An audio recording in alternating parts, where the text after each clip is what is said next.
guys, welcome back to my channel. Today we're going to be talking about how I take my notes in chiropractic school. First and foremost, I would 110% recommend investing in an iPad. This has seriously been like my favorite thing to take notes on and is what helps me stay organized. I used to use just my laptop or I would like write out all my notes, but I found that I like writing. I'm a person who likes writing, but I also sometimes want to type, and this gives me both options and it keeps my notes all in one place. So that's been huge for me.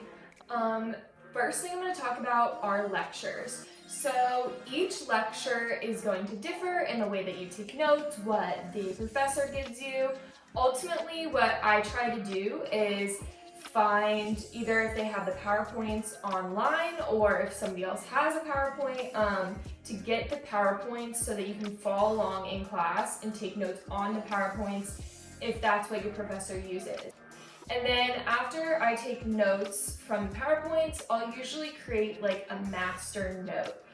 Just a summary of everything so I can put it all together. And then sometimes in different lectures, they'll give you like handouts and stuff, and you'll figure out like which handouts are important and which handouts you should keep and whatnot.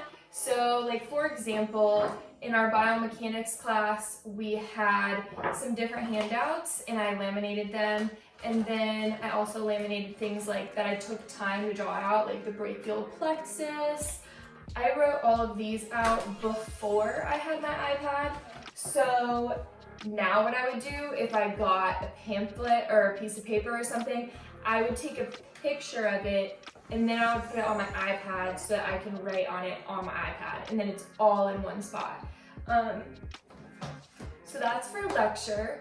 And then for lab, what we do is, again, I would use my iPad, take a picture of each of the different models. So whether that be on the anatomage table, which those are the tables that are like our cadavers, our bodies, but they're actual like a huge iPad and you can touch it and stuff.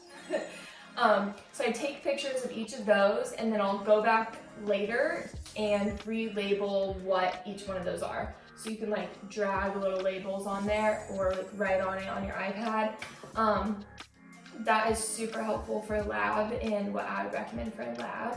All right, and then now I'm gonna talk about my note-taking strategies.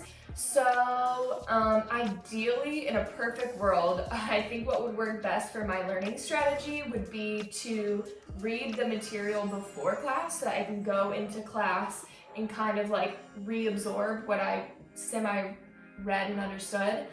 But that really never happens. So during class, I just try to learn bits and pieces and take what I can from the professor because usually they're going really fast and it's sometimes hard to keep up. So then after that, then I'll go back and dissect what was talked about and make like those master notes I was talking about.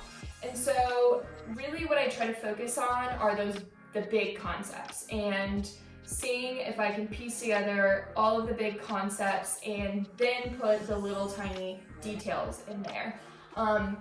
I think that's the best way to go about taking notes and processing information, because if you're just trying to grasp everything all at once, it can be really overwhelming.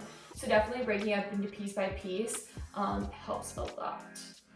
Also, having it all in one place is huge for boards. So I'm just now getting ready to take my first set of boards, and I'm going to have to go through like all of my old notes and stuff just to try to reaccumulate my old information. So it's really good to, even once you first start school, make a tab that says boards, because if you start that in class, professors will be like, this is a boards question, like just write that down in your boards folder.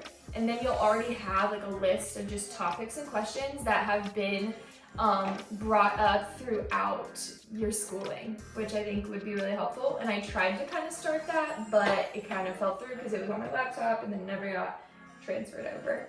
Other than that, guys, that really is it. I love you all. Continue to reach out to me. Seriously, it's my favorite thing, waking up in the morning and being like, ooh, somebody messaged me. I love hearing from you guys, and I can't wait for school to start next quarter because we're going to be on campus for our labs, and I know there's going to be a ton of new faces around. So if you've watched my videos and you see me on campus, please don't be afraid to say hi. I want to meet you all and I love you all. Goodbye. Have a beautiful day. Mwah.